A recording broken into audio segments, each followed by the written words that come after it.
Alright, Grandad. Just a quick note about getting this little thing set up, this little Wi-Fi booster going in your house. According to the instructions, best way to get it started is to plug it in to a plug socket in the same room as the router to begin with, and wait for the power LED, which is the top one here, to turn green.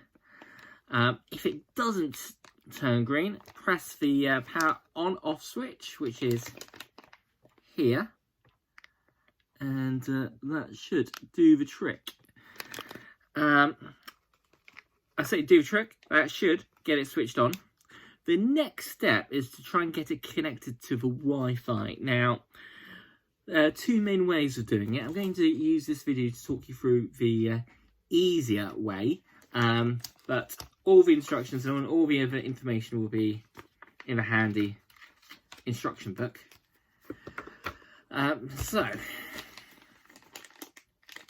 what you're looking for, so to start with, is to keep the extender in the same room, if possible, as the router, and press the WPS button, which is right here. Right, look at this one.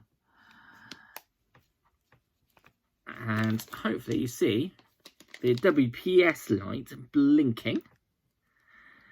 And within 2 minutes, get yourself to the router and press the WPS button on the router as well.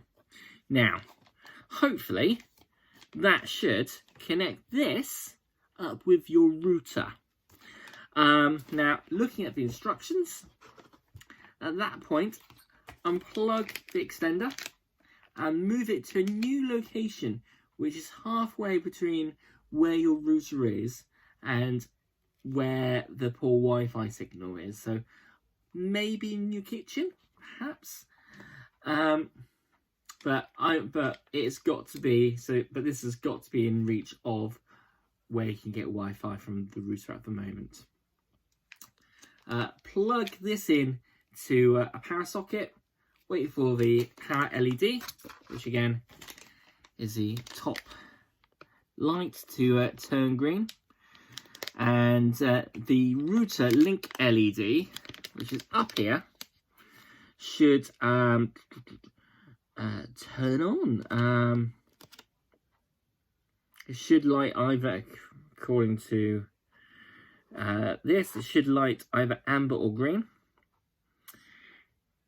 And if the router LED comes on, it means it's working from the looks of the instructions. If it doesn't, you're going to have to move this a little bit nearer to the router.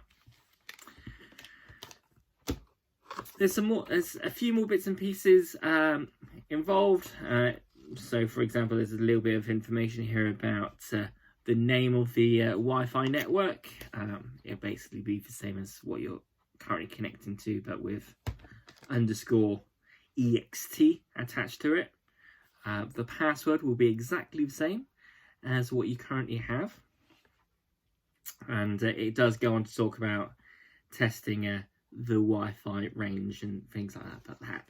But what I've talked you through is basically the main bits so far.